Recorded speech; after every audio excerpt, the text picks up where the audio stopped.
আগামীকাল থেকে যতগুলি কর্মসূচি আসবে আমরা যেখানে থাকবো, যেখানে অবস্থান করবো, ওই কর্মসূচি সফল করার জন্য আমরা তুলিকে দেওয়ার কাইটে সারুন ভাই আছে না ওই জানি মাছ আল্লাহু আকবার। ইয়া রাসূলুল্লাহ। আবার দেখা হবে মাঠে।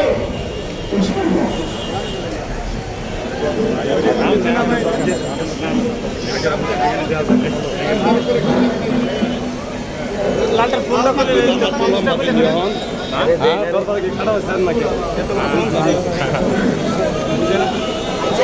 আপনারা সামনে যায় নাকি আর কেউ সামনে যায় নামতে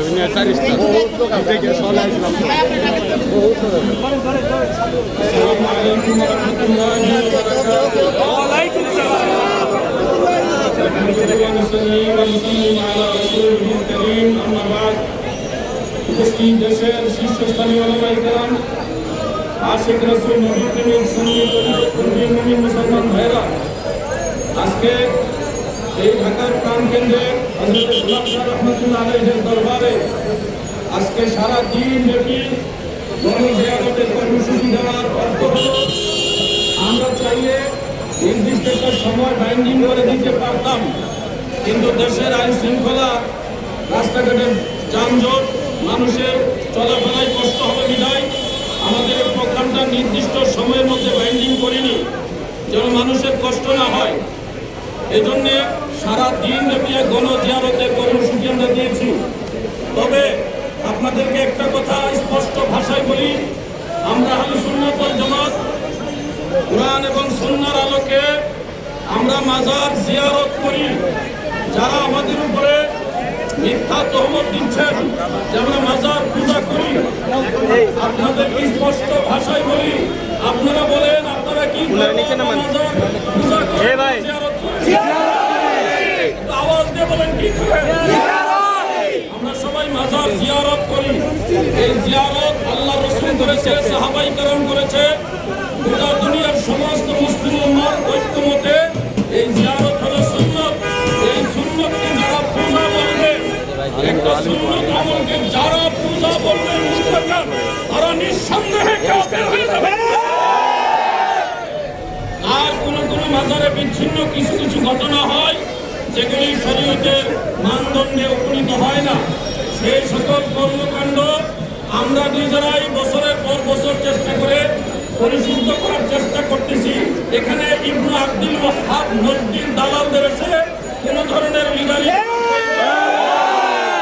আজকের এই কর্মসূচি থেকে আপনাদের উদ্দেশ্যে একটা মেসেজ দিতে চাই। আমি খবর পেয়েছি আজকে ধামরাইতে একটা মাজার ভাঙ্গা হচ্ছে। যুবক ভাইদের উদ্দেশ্যে বলছি, আপনাদেরকে বলা হয় যে আল্লাহ রাসূল সাল্লাল্লাহু আলাইহি ওয়াসাল্লাম বলেছেন, উঁচা কবর পেলে ভেঙে সমান করে দাও। এই হাদিস কোন মুসলমানের কবর ভাঙ্গার সম্পর্কের হাদিস না। আল্লাহ রাসূল যে উঁচা কবর ভাঙ্গার আদেশ দিয়েছেন, সেই উঁচা কবরগুলি ছিল ইয়াহুদ এবং নাসারা মুশরিকদের কবর। আল্লাহ রাসূলের রওজা মুবারক সেটাও পাকা করা সামান্য উঁচু। আবু বকর সিদ্দিক, হযরত উমর ফারুক সহ অসংখ্য সাহাবীদের মাজার আমি নিজে, আপনারা অনেকে জিয়ারত করেছেন, অনেক নবী রাসূলের মাজার আমরা দেখেছি। কোন মাজার একেবারে সমান না। অতএব যে হাদিসে উঁচু কবর ভেঙে সমান করে দেওয়ার কথা বলা হয়েছে, এই হাদিস মুসলমানের কবর ভাঙার হাদিস না। যারা কাফের মুশরিকদের উঁচু সমাধি ভেঙে ফেলার হাদিস, কাফের মুশরিকদের কবর ভাঙার হাদিস এনে আল্লাহর ওলিদের মাজার ভাঙতে চায়, এরা মুসলমানের পক্ষের লোক না।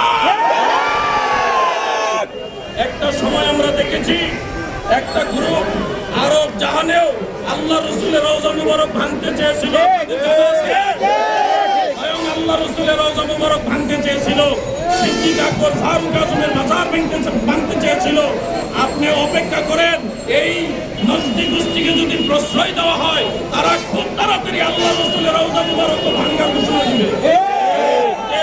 যারা মাজার ভাঙতে চায় এরা সন্ত্রাসী। এদের পরিচয় কোন দলের পরিচয় হলে এরা সন্ত্রাসী। সাথে আমাদের ইসলাম ধর্মের কোনো সম্পর্ক নাই। হ্যাঁ, কেউ যদি মনে করেন মাজার করা যাবে কিনা, মাজার পাকা করা যাবে কিনা, মাজারে মুনাজাত করা যাবে কিনা, এই ধরনের বিষয় নিয়ে কোরআন হাদিসের আলোকে আমাদের সাথে বসতে চান, দলিলের আলোকে মোকাবেলা করতে চান, সারা বাংলার সমস্ত আলেমদেরকে বলছি, যারা এটার বিরোধিতা করেন, আপনারা আসেন খোলা ময়দানে, প্রয়োজন আমরা বসবো।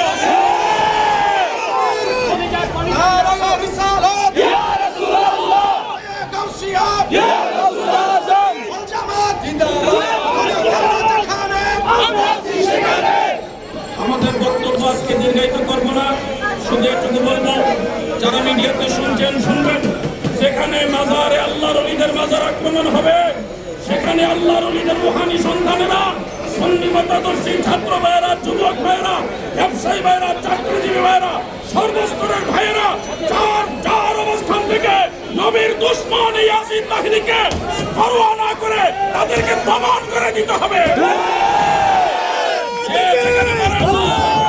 ঘোষণা করেন সবাই মিলে, সব পীরের মুরিদানরা একসাথে হয়ে সুন্নি আকীদাকে সবাই এক হয়ে কমিটি ঘোষণা করে তাদেরকে প্রতিরোধ করতে হবে। এই আহ্বান রেখে আজকের আরেকটা কথা বলতে চাই, আলে সুন্নাত ওয়াল জামাতের মেসেজ আমাদের কাছে আমরা ছাত্র আন্দোলনের সাথে হাত ধরে গেল অংশগ্রহণ করেছে। আমরা ছাত্র আন্দোলনের বিরুদ্ধে ছিলাম না, আমরা পক্ষে ছিলাম। কেউ সরাসরি মাঠে নেমেছে, কেউ সমর্থন দিয়েছে। আজকে ধর্ম উপদেষ্টা যিনি আছেন, তার অবসর চাই, ধর্ম উপদেষ্টা সাহেব তার অবসর অনেক যারা কর্মসূচি দেন দেওয়ার জন্য মাদ্রাসার ছাত্রদেরকে পর্যন্ত নিয়ে আসতেছেন, এত মন্দির পাহারা দেওয়ার চেষ্টা করতেছেন। আমরা মন্দির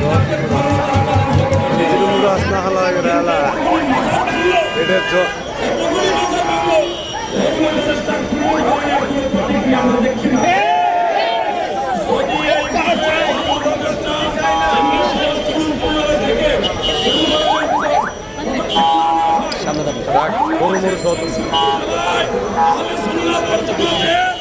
ওই মিডিয়াটা শুনেছি, ওই মিডিয়াটা আমি বললাম ভাই একটু চাপেন না ভাই, না মিডিয়া আছে তো এখানে ভাইয়া। বিপ্লবের মাধ্যমে